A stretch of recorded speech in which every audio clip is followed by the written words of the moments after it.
संदेश भेंट करें। धन्यवाद। अब मैं अनुरोध करती हूँ माननीय उपराष्ट्रपति जी एवं राज्यसभा के सभापति श्री एम वेंकैया नायडू जी से तथा लोकसभा अध्यक्ष श्री ओम बिरला जी से कि वे संयुक्त रूप से माननीय राष्ट्रपति जी को स्मृति चिन्ह भेंट करें।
कोई बात नहीं उनकी।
माननीय सभासदों, महामहिम राष्ट्रपति जी,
सभा में मौजूद सभी गणमान्य एवं विशिष्ट जनों को सादर नमस्कार।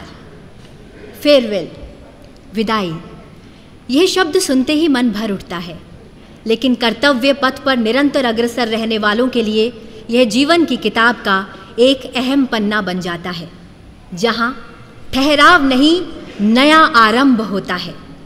आज ऐसे ही एक सुनहरे पन्ने को संसद की इस किताब में स्वर्ण अक्षरों से अंकित करने और यादों को संजोकर यहाँ से कदम आगे बढ़ाने के लिए हम सभी संसद के ऐतिहासिक केंद्रीय कक्ष में एकत्रित हुए हैं। आप सभी का स्वागत, अभिनंदन।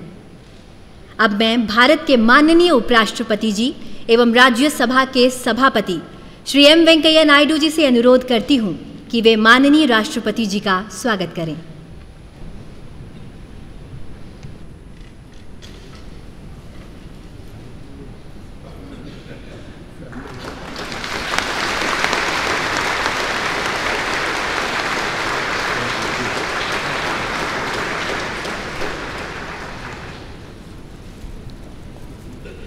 धन्यवाद माननीय उपराष्ट्रपति जी। अब मैं अनुरोध करती हूँ माननीय लोकसभा अध्यक्ष श्री ओम बिरला जी से कि वे माननीय राष्ट्रपति जी का अभिनंदन करें।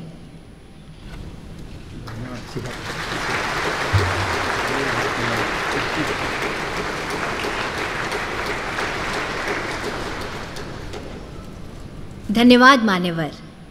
अब मैं आग्रह करती हूँ लोकसभा के माननीय अध्यक्ष श्री ओम बिरला जी से कि वे माननीय राष्ट्रपति जी के सम्मान में संसद सदस्यों की ओर से विदाई संदेश प्रस्तुत करें।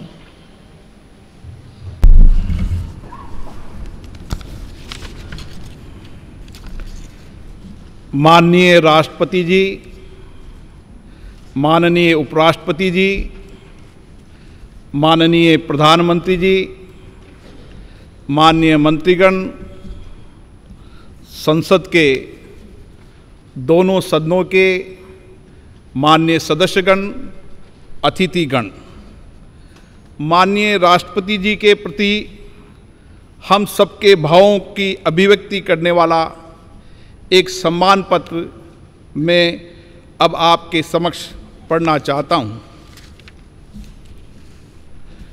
माननीय राष्ट्रपति महोदय श्री रामनाथ कोविंद जी, भारत की संसद के दोनों सदनों के सदस्यों के लिए आज गर्व का अवसर है कि जब वे राष्ट्र की ओर से आपके प्रति कृतज्ञता, सम्मान, श्रद्धा और साधुवाद व्यक्त करने के लिए एकत्रित हुए हैं।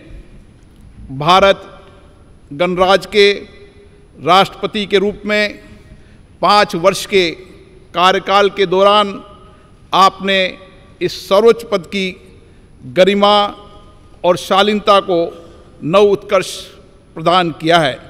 इसके लिए हम सब हृदय से आपका आभार प्रकट करते हैं। महोदय, उत्तर प्रदेश के कानपुर जिले के एक छोटे से गांव परोग से भारत के राष्ट्रपति के शीर्ष पद तक पहुंचने की आपकी यात्रा हमारे लोकतंत्र की एक अद्भुत एवं प्रेरक उपलब्धि है। सुदीर्घ सार्वजनिक जीवन में राष्ट्रहित तथा जनसामान्य के कल्याण को लक्षित करके लिए किए गए कार्यों से आपने ये सिद्ध किया है कि आप एक बहुआयामी संवेदनशील जनसेवक हैं। वर्ष 1971 में दिल्ली बार काउंसिल के एक अधिवक्ता के रूप में अपने करियर की शुरुआत करने के बाद आपने दिल्ली उच्च न्यायालय और भारत के उच्चतम न्यायालय में अपनी सेवाएं प्रदान करते हुए निर्धन और वंचित लोगों की पूरी समर्पण के साथ मदद की है। उसके उपरांत राज्यसभा के सदस्य के रूप में अपने 2 कार्यकालों के दौरान आपने संसदीय समिति के सदस्य के रूप में तथा राज्यसभा की आवास समिति के सभापति के पद पर रहते हुए देश को अपना महत्वपूर्ण योगदान दिया है। महोदय, आपका दृढ़ विश्वास है कि शिक्षा सशक्तिकरण का सर्वश्रेष्ठ साधन है। इसी भावना से संसद सदस्य के रूप में आपने ग्रामीण क्षेत्र में शिक्षा के प्रसार के साथ साथ उच्च शिक्षा के क्षेत्र में बुनियादी सुविधाएं उपलब्ध कराने और उनकी गुणवत्ता बढ़ाने पर बल दिया है। आपने राष्ट्र निर्माण में महिलाओं की अधिक से अधिक भागीदारी और समाज के वंचित वर्गों, विशेष रूप से दिव्यांगों और अनाश्रितों के लिए अधिक अवसरों के सृजन के लिए आपने निरंतर प्रयास किए हैं। जनहित के महत्वपूर्ण मुद्दों के लिए आपकी अटूट प्रतिबद्धता लोक सेवा के प्रति आपके समर्पण का प्रमाण है।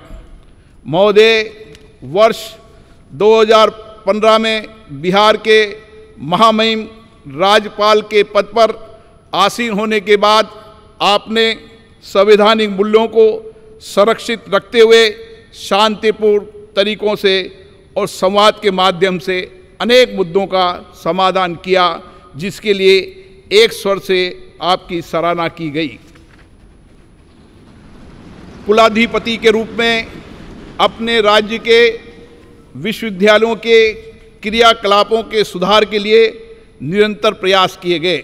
इसके अतिरिक्त आपने कुलपतियों की नियुक्ति में पारदर्शिता लाने एवं विश्वविद्यालयों के बेहतर विनियमन के लिए एक न्यायिक आयोग का भी गठन किया।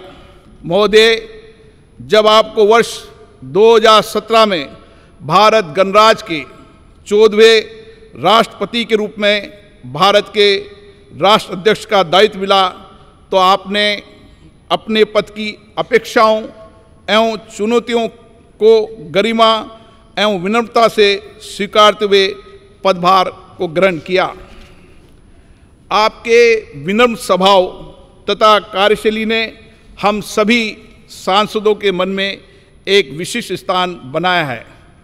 संसद में दिए गए आपके अभिभाषण, आपकी दूरदर्शिता, देश के समक्ष उपस्थित राजनीतिक एवं सामाजिक विषयों की गहरी समझ एवं उनके समाधान हेतु आपकी स्पष्ट सोच को प्रदर्शित करते हैं। आपके अभिभाषण ने सभी दलों के लोगों को समान रूप से प्रेरित किया है और उनके दायित्वों के प्रति भी जागृत किया है। यही कारण है कि आपको सभी दलों के नेताओं का पूर्ण सहयोग मिला है तथा हम सब आपको संवैधानिक मूल्यों एवं आदर्शों के संरक्षक के रूप में देखते हैं। हमें स्मरण है कि पद ग्रहण करने के बाद जब आप पहली बार अपनी जन्मस्थली गए थे, तब आपने भाव विभोर होकर वहाँ की धरती को नमन किया था तथा कानपुर की अपने शिक्षण संस्थान में आपने मंच से नीचे उतरकर शिक्षकों का चरण स्पर्श किया था। आपकी इन्हीं विशेषताओं ने नागरिकों का दिल जीता है और वे आपके साथ विशेष जुड़ाव महसूस करते हैं। महोदय, राष्ट्रपति के रूप में आपके कार्यकाल को अनेक मधुर और स्मरणीय पलों के कारण सदैव याद रखा जाएगा। स्वतंत्रता दिवस पर राष्ट्रपति भवन में आयोजित उस एट होम रिसेप्शन को आज भी याद किया जाता है, जिसमें आपने असंख्य लोगों का जीवन बचाने वाले कोरोना योद्धाओं को सम्मानित करने के लिए उन्हें मुख्य अतिथि के रूप में आमंत्रित किया था। भारतीय सेना के सुप्रीम कमांडर के रूप में मई 2018 में सियाचिन में सबसे ऊंचाई पर स्थित युद्ध क्षेत्र कुमार पोस्ट में तैनात सैनिकों से आपकी ऐतिहासिक मुलाकात, पीएम केयर्स निधि में 1 माह के वेतन का दान करने का आपका अनुकरणीय योगदान, कोविड-19 के विरुद्ध संघर्ष के दौरान अधिक धनराशि उपलब्ध कराने के लिए मित्रता के उपायों के साथ 1 वर्ष के लिए अपने वेतन के 30% भाग का परित्याग करना, ऐसे कई उदाहरण हैं जो देश की सामूहिक चेतना में स्थायी रूप से अंकित रहेंगे। भारतीय संविधान के सिद्धांतों का अक्षरशः पालन, राजनीति निष्पक्षता के लिए आपकी प्रतिबद्धता और राष्ट्रपति भवन को आम नागरिकों के लिए सुलभ बनाने जैसे आपके अनुकरणीय कार्य आने वाली पीढ़ियों को सदैव प्रेरित करते रहेंगे। महोदय, आज जब राष्ट्र अपनी स्वतंत्रता के 75वें वर्ष में है, हमारा सौभाग्य है कि हम आपके दूरदर्शी एवं अनुभवी मार्गदर्शन में अमृतकाल में प्रवेश कर रहे हैं। आप राष्ट्रपिता महात्मा गांधी, बाबा साहेब अम्बेडकर, श्यामा प्रसाद मुखर्जी व पंडित दीनदयाल उपाध्याय जैसे महान नेताओं से प्रेरित रहें। आपकी सरलता, विनम्रता तथा परहित को स्वहित से अधिक महत्व देने के स्वभाव से ये स्पष्ट है कि आपने इन महापुरुषों के विचारों और शिक्षाओं को अपने जीवन में अनुसरण किया है। हमें पूर्ण विश्वास है आपके विचार तथा आपका व्यक्तित्व वर्तमान के साथ भावी पीढ़ी के लिए भी प्रेरणा स्रोत बने रहेंगे। हम आपके स्वस्थ जीवन और दीर्घायु होने की कामना करते हैं। जय हिंद।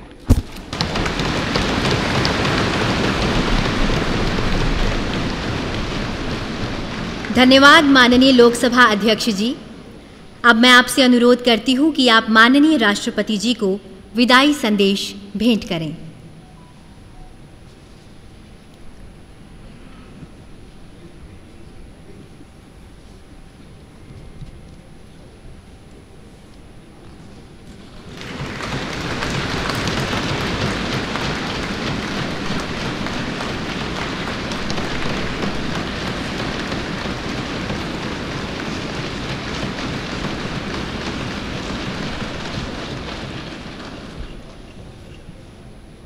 धन्यवाद मान्यवर। अब मैं अनुरोध करती हूँ माननीय उपराष्ट्रपति एवं राज्यसभा के सभापति श्री एम वेंकैया नायडू जी और लोकसभा अध्यक्ष श्री ओम बिरला जी से कि आप दोनों संयुक्त रूप से माननीय राष्ट्रपति जी को स्मृति चिन्ह भेंट करें।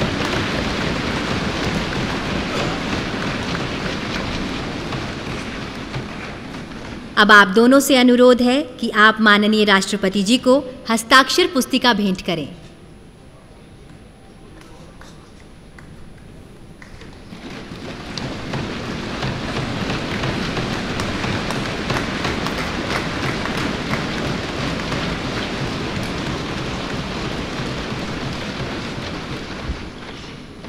सादर धन्यवाद।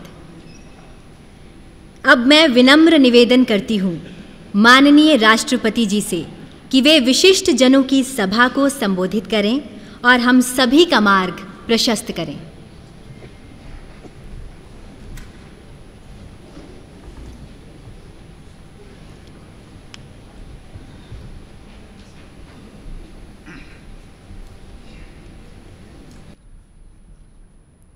राष्ट्रपति श्री एम वेंकैया नायडू जी, प्रधानमंत्री श्री नरेंद्र मोदी जी, लोकसभा के अध्यक्ष श्री ओम बिरला जी, राज्यसभा के उपसभापति श्री हरिवंश जी, सभी सम्मानित सांसदगण, विशिष्ट अतिथिगण, देवी और सज्जनों,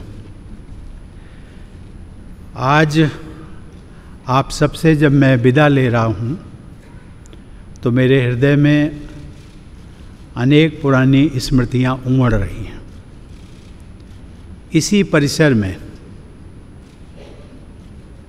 जिसे सामान्यतया सेंट्रल हॉल के रूप में जाना जाता है, बरसों तक एक सांसद के रूप में मैंने ना जाने कितने सहयोगी सांसदों के साथ यादगार पल बिताए।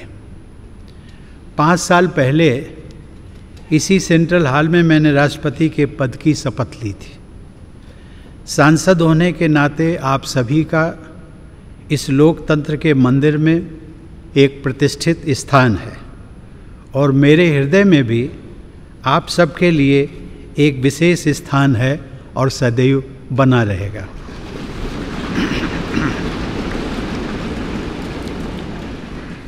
आप सबके लिए ये विशेष गौरव की बात है कि आप सब भारत की जनता के निर्वाचित प्रतिनिधि हैं। भारत की जनता ने आप सब के माध्यम से मुझे राष्ट्रपति के रूप में चुनकर देश की सेवा करने का अवसर प्रदान किया। इसके लिए मैं देशवासियों का सदैव आभारी रहूँगा। सर्वशक्तिमान ईश्वर की कृपा से जिस दायित्व को निभाने का अवसर मुझे प्राप्त हुआ, उसका निर्वहन आप सभी के सहयोग के बिना संभव नहीं था। इसके लिए मैं आप सबका भी आभार व्यक्त करता हूँ। अपने कार्यकाल के दौरान मैंने अपनी पूरी क्षमता से अपने कर्तव्यों का निर्वहन करने का प्रयास किया है। आप सबने मेरे प्रति जिस अटूट विश्वास का परिचय दिया, उसके बल पर मैं अपने कर्तव्यों को भली भांति निभा सका।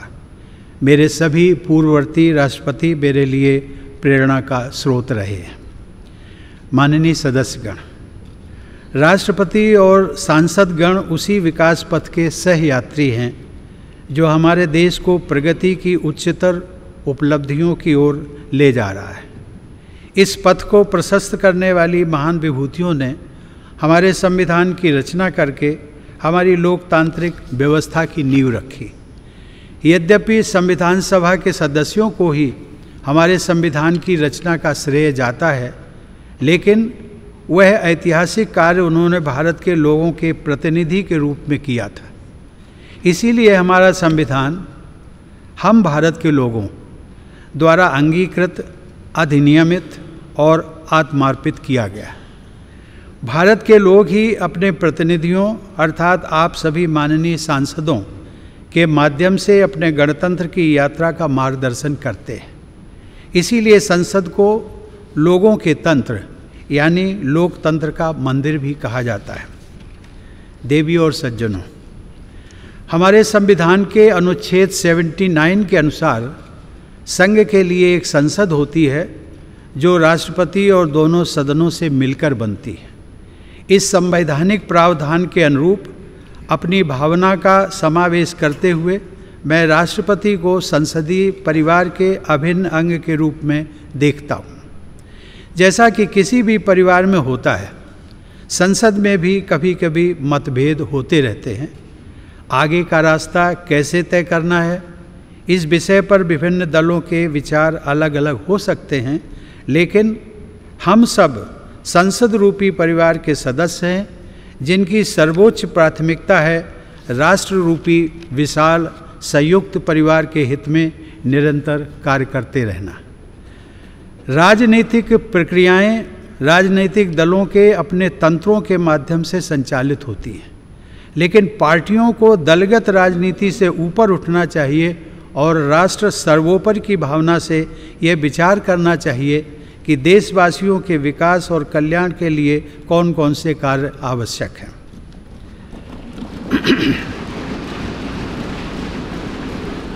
जब हम पूरे राष्ट्र को एक विशाल संयुक्त परिवार के रूप में देखते हैं तो ये समझ में आता है कि पारिवारिक मतभेदों को सुलझाने के अनेक रास्ते हो सकते हैं जो शांति, सद्भाव और संवाद पर आधारित होते हैं।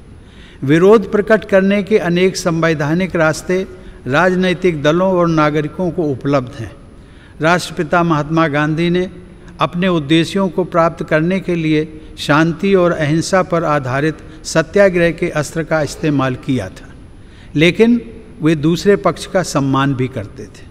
हमारे नागरिकों को अपनी मांगों के लिए दबाव बनाने का तथा विरोध करने का संवैधानिक अधिकार उपलब्ध है, लेकिन मेरे विचार से इस अधिकार का प्रयोग हमेशा गांधीवादी तौर तरीकों के अनुरूप शांतिपूर्ण ढंग से ही किया जाना चाहिए। माननीय सदस्यगण, मेरे कार्यकाल के दौरान 2 अत्यंत महत्वपूर्ण ऐतिहासिक आयोजन किए गए।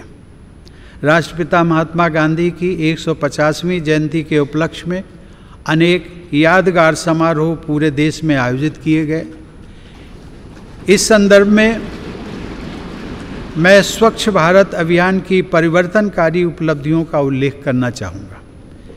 यह कहा जा सकता है कि स्वच्छता का यह राष्ट्रीय अभियान सरकार और देशवासियों की ओर से महात्मा गांधी के प्रति सच्ची श्रद्धांजलि रहा है। दूसरे ऐतिहासिक आयोजन के रूप में भारत की स्वाधीनता के 75 वर्ष पूरे होने के उपलक्ष्य में देशवासियों द्वारा आज़ादी का अमृत महोत्सव उत्साहपूर्वक मनाया जा रहा है।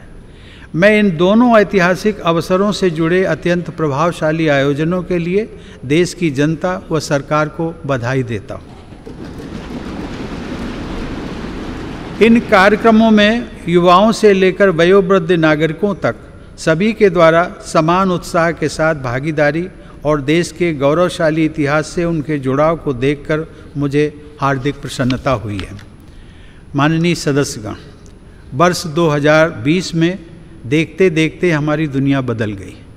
लगभग 100 साल बाद एक वैश्विक महामारी ने मानवता को झकझोर कर रख दिया। कोविड-19 की त्रासदी के दुष्परिणामों से पूरी दुनिया अब तक जूझ रही है।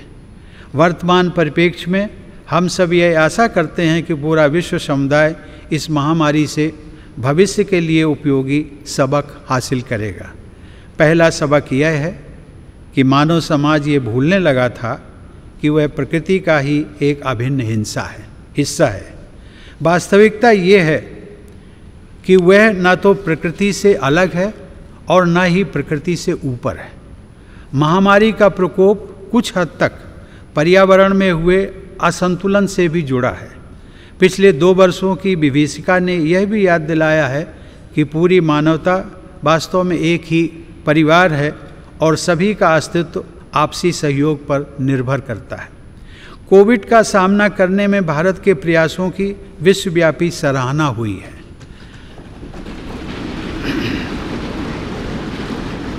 सबके प्रयास से हमने केवल 18 महीने में ही 200 करोड़ वैक्सीन लगाने का लक्ष्य प्राप्त किया है। कोरोना काल में हमने 80 करोड़ लोगों को मुफ्त राशन भी पहुंचाया। यदि हम अपनी नीतियों के निर्धारण में इस वैश्विक महामारी से प्राप्त शिक्षाओं को अपनाते हैं तो मुझे लगता है कि भविष्य में किसी गंभीर आपदा के आने पर उसका सामना हम अधिक दक्षता और आत्मविश्वास के साथ कर सकेंगे। जलवायु परिवर्तन अब वाद विवाद का विषय नहीं रह गया है, बल्कि इसके परिणाम हमारे जीवन को सीधे सीधे प्रभावित करने लगे हैं। प्रकृति के प्रति सम्मान का भाव तथा मानवता की साझा नियति में विश्वास पर्यावरण की रक्षा करने में हमारी मदद कर सकता है। इस संदर्भ में ग्लोबल क्लाइमेट एक्शन में भारत की अग्रणी भूमिका तथा ऊर्जा के वैकल्पिक स्रोतों को बढ़ावा देने की पहल विशेष रूप से सराहनीय है।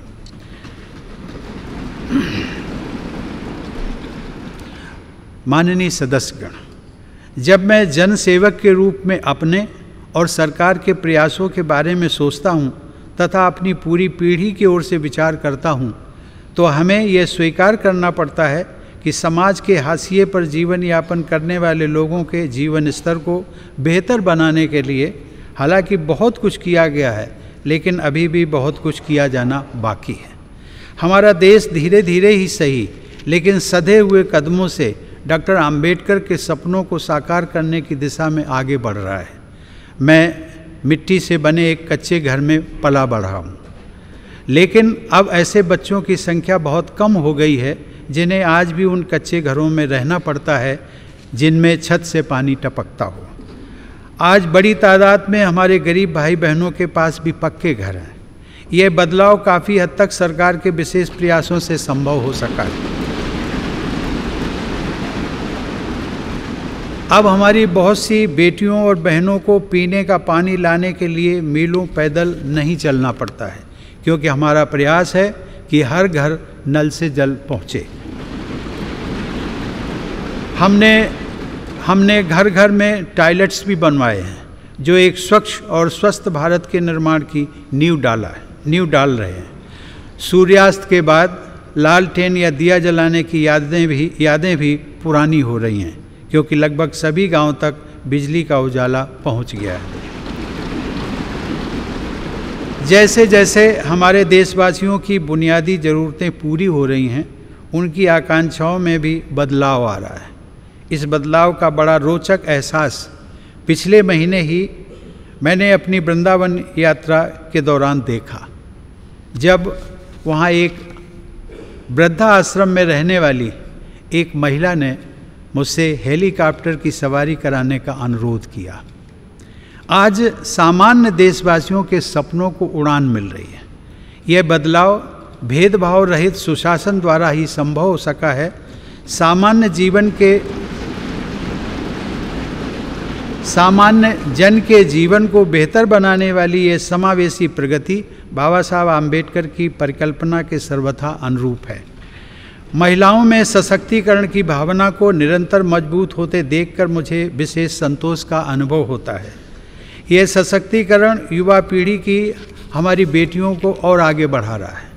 मैंने जितने दीक्षांत समारोहों में भाग लिया है, उनमें से अधिकांश संस्थानों में मैंने देखा है कि बेटियों का प्रदर्शन लड़कों से बेहतर रहा है। मुझे विश्वास है कि राष्ट्रीय शिक्षा नीति 2020 इस बदलाव को और तेज़ी से आगे बढ़ाएगी। मेरा मानना है कि आने वाले वर्षों में महिला सशक्तिकरण से हमारा समाज और अधिक मजबूत होगा। स्त्री पुरुष के बीच समानता के इस अभियान का प्रभाव अन्य क्षेत्रों में हो रही प्रगति में भी परिलक्षित होता है। माननीय सदस्यगण, अपनी बात समाप्त करने से पहले मैं राष्ट्रपति पद के लिए नवनिर्वाचित श्रीमती द्रौपदी मुर्मू को हार्दिक बधाई और शुभकामनाएं देता हूँ।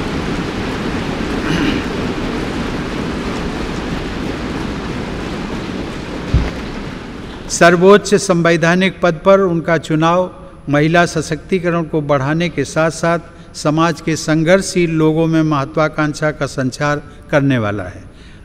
मुझे पूरा विश्वास है कि उनके अनुभव, विवेक और व्यक्तिगत आदर्श से पूरे देश को प्रेरणा मिलेगी और मार्गदर्शन भी। मैं एक बार फिर आप सभी के प्रति कृतज्ञता व्यक्त करता हूँ। आप सबके साथ काम करने का मेरा अनुभव अविस्मरणीय रहा है। आप सबने संसद के अंदर और बाहर देश की जनता के हित से जुड़े अनेक कार्य किए हैं। इसके लिए मैं आप सबको साधुवाद देता हूँ। अपने कार्यकाल के दौरान मैंने आप सबके साथ विभिन्न आयोजनों में विचारों का आदान प्रदान किया है। मैं समय समय पर सांसदों के तथा अन्य क्षेत्रों में कार्यरत लोगों के अनेक प्रतिनिधि मंडलों से भी मुलाकात करता रहा हूँ। राष्ट्रपति के पद को आप सब ने जिस प्रकार निरंतर सम्मान दिया है, उसकी मैं सराहना करता हूँ। इस दौरान मुझे प्रधानमंत्री श्री नरेंद्र मोदी जी व उनके मंत्रिमंडल के सदस्यों के साथ काम करने का भी अवसर मिला है। उन सब ने मुझे जो विशेष सम्मान दिया है, उसके लिए मैं उन सभी को धन्यवाद देता हूँ। मैं उपराष्ट्रपति जी श्री एम वेंकैया नायडू को उनके सतत सहयोग के लिए धन्यवाद देता हूँ। वेंकैया जी ने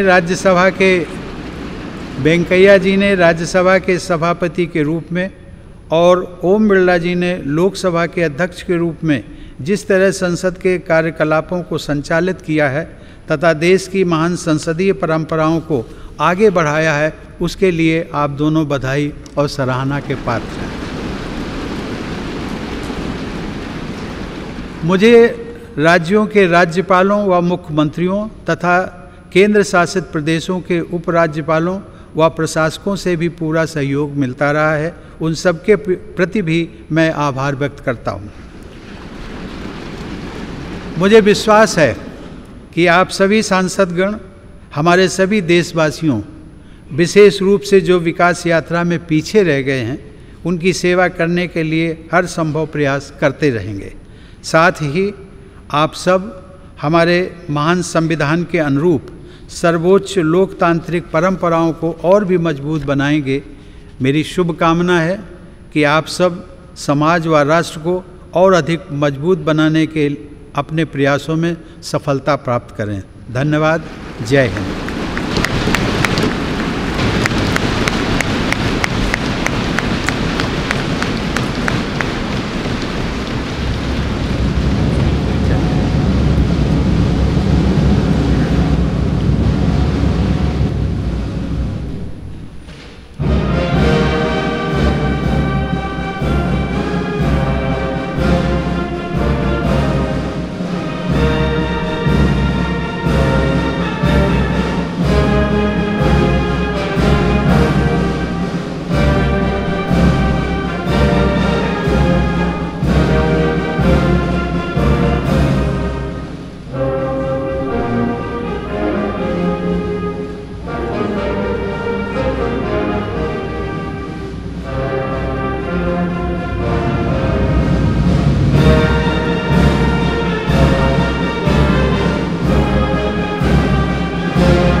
कि कृपया कोर्टयार्ड 9